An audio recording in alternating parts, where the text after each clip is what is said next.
உங்கள் எல்லோரும் மூலமாக உங்களுடைய சந்திப்பு நாடுகள் காசன் பொறுத்தவரை லட்சிய பல தொடர்களை பார்த்துருக்கோம். இன்னைக்கு நம்ம பார்க்க போகிற தொடர் பேர் பார்த்தீங்கன்னா குரூசைட், அதுவும் வந்து ஈஸ்டர் குரூசைட். இதில் நம்ம பார்க்க போகிற டாபிக் என்னன்னு பார்த்தீங்கன்னா ஃபர்கிவ்னஸ், அதாவது மன்னிப்பு. இதுல முக்கியமான பர்சனாலிட்டி யாருன்னு பார்த்தீங்கன்னா எனக்கு ரொம்ப பிடிச்ச பர்சனாலிட்டி போப் ஜான் பால், இரண்டாம் ஜான் பால் சொல்லுவாங்க. அவர் தான். இவரோட வாழ்க்கையில பாத்தீங்கன்னா வந்து முக்கியமான திருப்பணி பற்றி முன்னாடி ஒரு குரூசைட்ல பார்த்தோம். இன்னைக்கு நம்ம பார்க்க போறோம்னு பாத்தீங்கன்னா வந்து முக்கியமான தலைப்பு பார்க்க போறோம். அதாவது வந்து இவருடைய வாழ்க்கையில பாத்தீங்கன்னா வந்து எப்பயுமே பாத்தீங்கன்னா போப் அப்படின்னு பாத்தீங்கன்னாலே இவங்க வந்து எப்பயுமே நார்மலா பாத்தீங்கன்னா மக்களை வந்து சந்திக்கிறது, மக்களை வந்து ஆசீர்வதிக்கிறது அப்படிலாம் வந்து நார்மலா பண்ணுவாங்க. ஏதோ ஸ்பெஷல் ஒகேஷன்ல வந்து அவங்க வெளியே வருவாங்க. அவங்களுடைய மொபைல் வேன் வச்சிருப்பாங்க அவங்களுக்கு. அதுல வந்து டிரைவர் ஓட்டிட்டு வருவாரு. இவர் வந்து ஓப்பன் ஸ்பேஸ்ல என்ன பண்ணுவாருன்னா வந்து மக்களை ஆசீர்வதிப்பார். அதே மட்டும் இல்லாம குழந்தைகள் இருந்தாலும் குழந்தைங்க வந்து தூக்கி அரவணைச்சுக்குவாங்க. இப்படிலாம் இருக்கும்.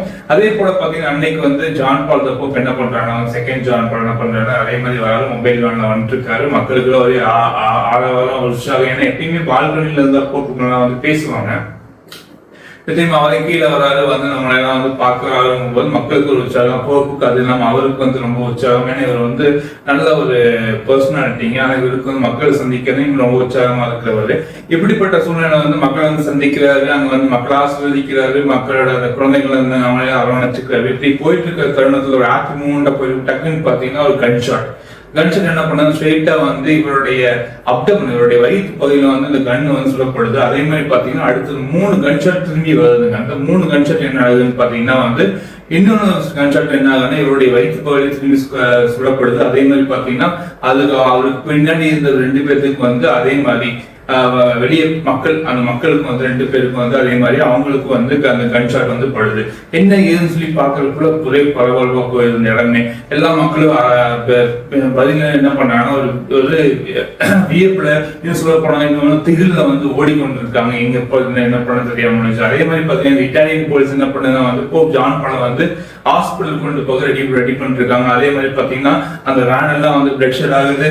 அதே மாதிரி பாத்தீங்கன்னா அவருடைய உடம்புல அவர் போட்டிருக்க அந்த அங்கேயும் கூட என்ன ஆகுதுன்னா வந்து ஒரு பெரிய பிளட் ஷெட்குள்ள போகுது. ரத்த கரையா மாறிடுச்சு. பக்கத்துல இருக்க ஹாஸ்பிட்டல் கொண்டு போறாங்க. நிறைய பிளட் வந்து லாஸ் ஆயிடுச்சு. உடனே என்ன பண்றாங்க, சர்ஜரிக்கு வந்து போஸ்ட் பண்றாங்க. அதே மாதிரி இந்த சைட்ல பாத்தீங்கன்னா வந்து இந்த கொலையாளி என்ன பண்றாங்கன்னா ஒரு தப்பிச்சு ஓட பார்க்க இவனுக்கு ஒரு கூட்டாளி இருந்தாங்க கூட சேர்ந்து.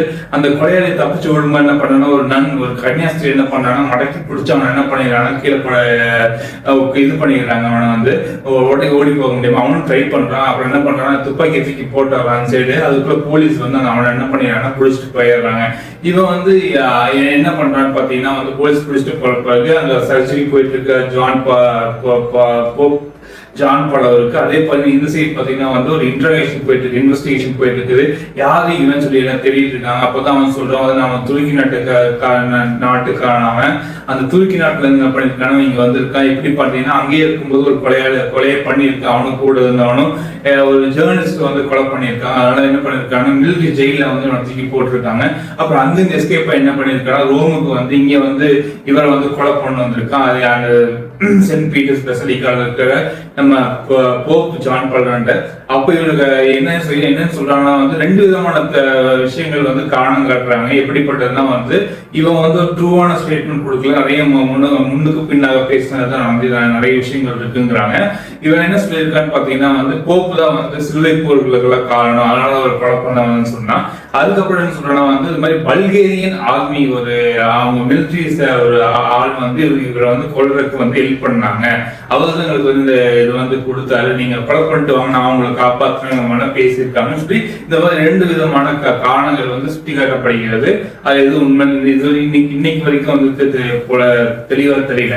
அதுக்கப்புறம் என்ன ஆகுதுன்னு பாத்தீங்கன்னா வந்து போப் ஜான் பாலுக்கு சர்ஜரி போயிட்டு இருக்கு. சர்ஜரி போற நேரம் பாத்தீங்கன்னா வந்து ரொம்ப கிரிட்டிக்கலா இருக்குது. இந்த நியூஸ் வந்து மதர் தெரேசா கேள்விப்படுறாங்க. கல்கட்டால இருக்கிற மதர் தெரேசா அவங்களும் வந்து பிரேயர் பண்றாங்க. அது மட்டும் இல்லாம அங்க இருக்கிற மக்கள், ரோம்ல இருக்கிற மக்கள் பிரேயர் பண்றாங்க. உலகில பல்வேறு பகுதிகள் இருக்கிற மக்கள் என்ன பண்றாங்கன்னா இவருக்காக ப்ரே பண்ண ஆரம்பிக்கிறாங்க. ரொம்ப நேரம் சர்ஜரி முடிஞ்ச பிறகு என்ன ஆகுதுன்னா பாத்தீங்கன்னா வந்து சர்வே ஆகாது, கொஞ்சம் ரெஸ்டரேஷன் நடக்குது அவங்க பாடியில.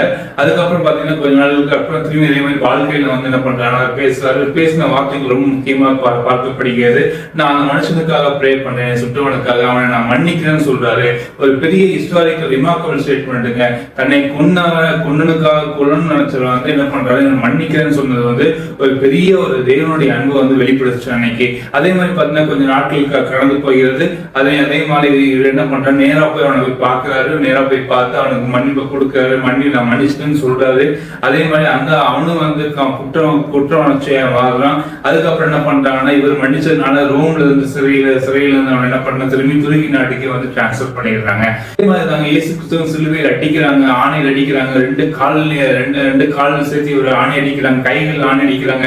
அவதூறான பேச்சுகள், இழிவான பேச்சுகள், வாயினால் அடிக்கிறாங்க. உடம்பு உழுது நிலத்தை போல மாறினது. இது மட்டும் இல்லாம என்ன ஆகுதுன்னு பாத்தீங்கன்னா, யூதருக்கு ராஜா என்று கேவலமான பரிகாச பேச்சுகள் பேசப்படுகிறது. அவருடைய சட்டையை வந்து என்ன பண்றாங்கன்னா பங்கிட்டுக் கொள்கிறார்கள். இவ்வாறாக பெரிய அவமானத்துக்குள்ள இயேசு கிறிஸ்து போறாங்க. எல்லா மக்களும் வந்து ஒரு இடத்துல கதற மக்கள் இருக்காங்க, ஒரு இடத்துல வந்து அவரை அவமானப்படுத்தி அவரை தூஷிக்கிற மக்கள் இருக்காங்க. இப்படியாக ஒரு சூழ்நிலை போயிட்டு இருக்கும்போது பாத்தீங்கன்னா வந்து அவர் சிலுவையில் தொங்கிக் கொண்டிருக்கிறார். கடைசி உயிரை போகிற தருவாயில் இருக்கும்போது அவர் சொல்லுகிறார், பிதாவே இவர்கள் செய்கிற என்னன்னு தெரியாமல் மன்னியும் என்று சொல்லுகிறார். இந்த ஸ்டேட்மெண்ட் வந்து ரொம்ப முக்கியமான ரிமார்க்கபிள் ஸ்டேட்மெண்ட்டுங்க. சிலுவையில பூத்த 7 பூக்கள் இருக்கு. அதுல முதலாவது பூத்த மன்னிப்புன்னு சொல்லுவாங்க. அந்த மன்னிப்பு வந்து யாராலையும் அவ்வளவு சீக்கிரத்துல கொடுக்க முடியாது. ஒரு தலைவனால் மட்டும்தான் அதெல்லாம் செய்ய முடியும் என்பது இந்த உலகத்துக்கே தெரிந்த ஒரு பெரிய உண்மைன்னு சொல்லுவாங்க. என்னன்னு பாத்தீங்கன்னா அந்த சிலுவையில வந்து மன்னிக்கிறாரு. ஏங்க அங்க போய் மன்னிக்கிறதுக்கு என்னங்க, எங்க மக்கள் அடிச்சுட்டாங்கன்னு சொல்லி மன்னிக்கிறாரா? ஒரு பெரிய நல்லவர் நினைச்சு மன்னிக்கிறாங்க. இவருக்கு இந்த மன்னிப்பு அந்த ஒரு வார்த்தைக்கு ஒரு பெரிய சரித்திரமே இருக்குங்க. என்ன நடக்குன்னு பாத்தீங்கன்னா வந்து இந்த மன்னிப்புகளெல்லாம் மட்டும் அன்னைக்கு மட்டும் இயேசு கிறிஸ்து அந்த மக்களை மன்னிக்கவில்லை என்றால், அதாவது உலகத்தில் இருக்கிற மனிதர்களை மன்னிக்கவில்லை என்றால், இன்றைக்கு நாமும் சாபத்தின் மத்தியில, வியாதியின் மத்தியில, கஷ்டத்தின் மத்தியில இப்ப இருக்கிற உலகோட இன்னும் கர்ஸ் அதிகமா போயிருக்குங்க. இயேசு கிறிஸ்துவ பார்க்கலாம் பிசாசுக்கு. ஏன்னா அவரை வந்து ஸ்டார்டிங்லயே அவர் வந்து எப்படியாவது மடக்கணும் சொல்லி நிறைய முயற்சிகள் எடுத்தான். ஆனா அவர் மடக்க முடியல. அவர் வந்து அவனோட கட்டுப்பாட்டுல கொண்டு வர முடியல. கடைசி சான்ஸ் என்னன்னா இந்த சிலுவை தான் அவனுக்கு சான்ஸ். ஏன்னா இங்க இவரை வச்சு இவர் மட்டும் ஒரு சாபமான வார்த்தையை மட்டும் இவங்க மனித உலகத்தை பார்த்து சொல்லிட்டாருன்னா வச்சுக்கோங்க, இனிமேல் மனுஷன் எந்த காரணத்தை கொண்டு மேனேஜ் சொல்ல முடியாதுங்கிறது அவர் நல்லாவே தெரிஞ்சிருந்தான். அதனால ஏகப்பட்ட காரியங்கள் அவர் அடிக்கிறது சரி, வாழ்ந்து உதைக்கிறது சரி, அவரை வந்து எல்லாம் என்னென்ன பண்ண முடியும் எல்லா விதமான காரியத்துக்குள்ள தடையை விட்டு அவரை வந்து கடைசியில சபிச்சிடணும்னு நினைச்சிட்டு இருந்த ஆளுக்கு என்னன்னா பெரிய ஒரு தலையை விழுந்து இட்டிங்கா இருந்துச்சு சாத்தானுக்கு. என்னன்னா அவர் மன்னிக்கிறார். அந்த மன்னிப்புங்கிறது அவன் கேட்டுனே கடுப்பாயிடலாம். ஏன்னா அவனுக்கு மன்னிப்பு கிடைக்கலைங்க. ஆனா அவர் எப்ப மக்களை மன்னிக்கிறார். ஏங்க கடவுள் வந்து கெட்டவன் நினைச்சிட்டு உலகத்தின் மத்தியில ஒரு அழகான காரியங்கள் செய்யப்படுகிறது. கடவுள் வந்து அதனுடைய அன்பினால் அந்த மனிதனை உருவாக்கினார். அந்த அன்பினால் உருவாக்கினால் மட்டும் உருவாக்கின காரணத்தினால என்ன பண்ண மன்னிப்பு கொடுக்கிறார். அன்னைக்கு ஆதாம் ஏவாளுக்கு ஒரு சாபம் விடப்படுகிறது. என்ன சொல்ற, உலகம் திரும்பி சாபத்துக்குள்ள போகுதுங்க.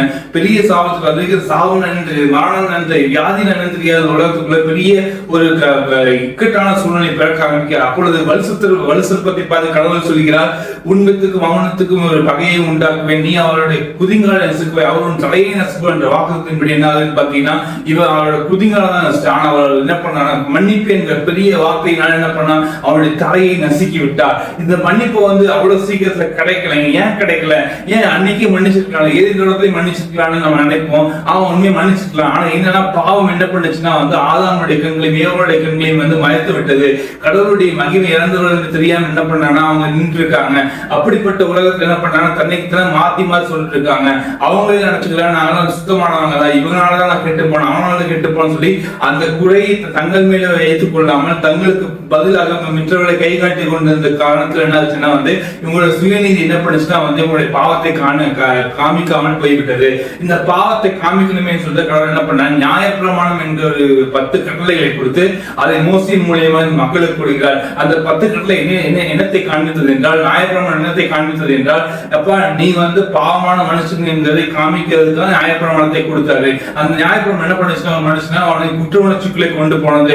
ஆமா என்னால இது வந்து செய்ய முடியல, இதெல்லாம் சொல்லி இருக்கு, நான் 10 செஞ்சாதான் பூர்ணமா ஆக முடியும், என்னால வந்து 10 செய்ய ஆசைப்படுறாங்க, 10 செய்ய முடிய மாட்டேங்குது, எங்கேயோ தவறி போய் சொல்லி இதை வந்து மேற்கொள்ள வேண்டும் என்பதற்காக பலி என்ற ஒரு பலியை கொண்டு வந்தார், ஆட்டுக்குட்டியான பலி. இந்த பலியை யோனாதான் சொல்லுகிறான், இவர்தான் உலகத்தின் பாதி சுமந்திருக்கு தேவ ஆட்டுக்குட்டி என்று. இன்னைக்கு வரைக்கும் பாத்தீங்கன்னா இங்க பலி கொடுத்துட்டே இருப்பாங்க மக்கள் மத்தியில். பலி என்ற கான்செப்ட் ரொம்ப பிரபலமா இருக்கு. அது யோவான் எழுதும்போது சொல்லுகிறார், எப்படி சொல்லுகிறார் என்றால், உலகத்தின் பாதி சுமந்து சுமந்திருக்க தேவாட்டுக்குட்டியாய் இவர்தான் என்ன பண்றாங்க, சர்வலோகத்துக்குடைய கிருபாதார பலி என்று சொல்லிக்கிறான். இப்படிப்பட்ட பலியா இருக்கிறவர் தான் நீங்க நம்ம கூட இருக்காரு அப்படின்னு சொல்றாங்கன்னா வந்து அப்பா அவனை பாவத்தை நான் மன்னிச்சிட்டேன். சிறுவையில் அவர் சொன்ன முக்கியமான வார்த்தைகளை மன்னிப்பு.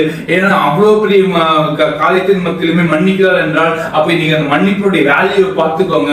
இன்னைக்கு நம்ம மக்களுக்கு குற்ற உணர்ச்சி இருக்குங்க, பாவம் மன்னிக்கமே குற்ற உணர்ச்சி இருக்கு, நீங்க விமோசனம் இருக்காதா என்று தெரியாம செஞ்சனே, தெரியாம செஞ்ச பாவத்துல இப்படி வந்து இவ்வளவு கஷ்டப்படுறேனே, எனக்கு ஏதாவது விமோசனம் இருக்காதா, சாபத்துக்கு விமோசனம் இருக்காதா, எங்க அப்பா பண்ண காரியத்துக்கு நான் வந்து மாட்டிக்கிறேனே அப்படின்னு சொல்லி ஏகப்பட்ட குமரல்களை வாழ்ந்துட்டு இருக்கிற மக்களுக்கு ஆண்டவர் சொல்லுகிறார், வா உன்னுடைய பாவத்தை நான் பரிகரித்து விட்டேன், நீ உனக்கு மன்னிப்பை கொடுக்குறேன். இந்த மன்னிப்பு ஏதோ வேண்டாதனமா கொடுக்கலைங்க, ஒரு பர்பஸ்ஃபுல்லா கொடுத்தாருங்க. தேடியே தேவன் வருகிறார், தன்னையே நாளும் தருகிறார், தோள்களில் நம்மை தாங்குவார், துயரில் அவர் தேற்றுவார், சுமைகளை சுகங்களாக மாற்றுவார், வளமுடன் வாழும் வழியை காட்டுவார், சுமைகளை சுகங்களாக மாற்றுவார், வளமுடன் வாழும் வழியை காட்டுவார். வாருங்கள் ஓருடனாய் இணைந்திடுவோம், வானக தந்தையை நாம் வணங்கி